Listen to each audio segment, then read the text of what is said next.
இன்றைய நாளுக்கான சிந்தனை. பாவத்திற்கு காரணமான கையை வெட்ட சொல்வதும், பாவத்திற்கு காரணமான காலை வெட்ட சொல்வதும், பாவத்திற்கு காரணமான கண்ணை பிடுங்கி எறிந்துவிட சொல்வதும் நாம் நமக்கு கொடுக்கும் தண்டனைகள். பாவத்தின் தன்மையும் முற்றிலும் தனி மனிதனை சார்ந்தவைகள்.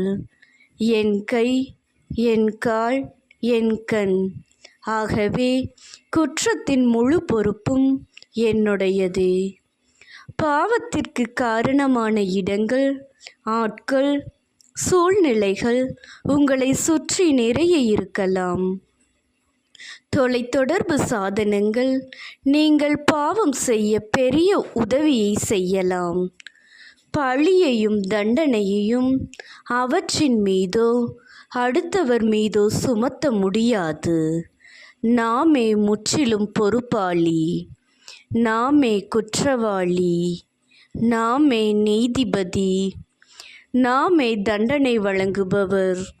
குற்றவாளி தானாக திருந்தினாலன்றி உண்மையான முழுமையான மாற்றத்தை வெளியிலிருந்து கொடுக்கும் தண்டனையால் அதை செய்ய முடியாது. ஆனால் முதல் பகுதியின் பாவத்திற்கு காரணமான இடங்கள், ஆட்கள், சூழ்நிலைகளை சட்டத்தின் முன்னும் சமுதாயத்தின் முன்னும் நிறுத்தி கடுமையான தண்டனையை வழங்கச் சொல்கிறார்.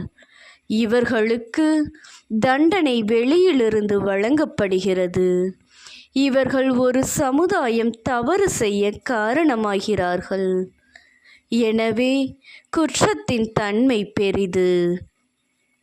எளியோர், சிறியோர், அப்பாவிகள், பாமரர்கள், நல்லவர்கள் பாதிக்கப்படுகிறார்கள். ஆகவே தண்டனையின் தன்மை வேறு.